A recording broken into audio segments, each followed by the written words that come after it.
Food ఏంటి sir? అంటే like మనకి ఇక్కడ డే స్కాలర్స్ ఉన్నారు, రెసిడెన్షియల్ ఉన్నారు కదా.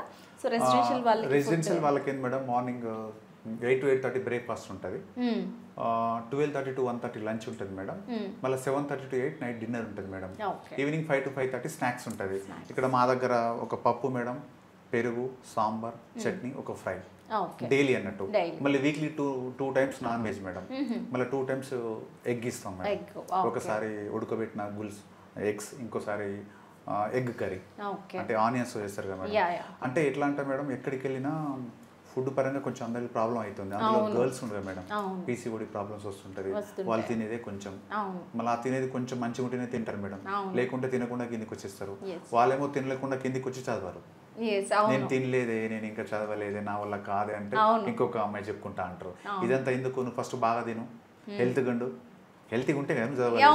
సో 100% మేడం ఫుడ్ పరంగా మీరు ఇప్పుడు జనరల్ మీరు వెళ్తారు కదా మేడం మాట్లాడడానికి, మీరు అడగండి ఫుడ్ ఎలా ఉంది, మీరు ఎంఎస్ఆర్ అంటే కేరింగ్ ఎలా ఉంది, ఫ్యాకల్టీ ఎలా ఉంది, మీరు అడగండి మేడం, పిల్లలు మీకు చెప్తారు.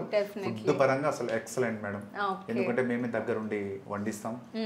అంతా మా స్టాఫ్ వాళ్ళు, అంటే మా దగ్గర వర్క్ చేసే వాళ్ళు మంచి వంట నేర్పరి అన్నట్టు. వాళ్ళని వెతికి మేడం, మన దగ్గర ఎక్కడ జీరో రిమార్క్ మేడం, ఎక్కడ మన గురించి చిన్న కూడా మిస్టేక్ ఉండకూడదు.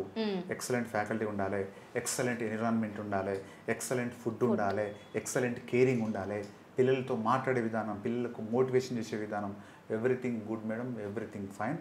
మోర్ ఎవర్ ఇంకొకటి ఏంటంటే మేడం, నేను జనరల్గా నా దగ్గర చదివే పిల్లలు, నా దగ్గర వచ్చే అడ్మిషన్స్ బ్యాచెస్ మొత్తం వాళ్ళ ఫ్రెండ్ సర్కిల్లో వాళ్ళు చెప్పి వాళ్ళే తీసుకురావడం మేడం.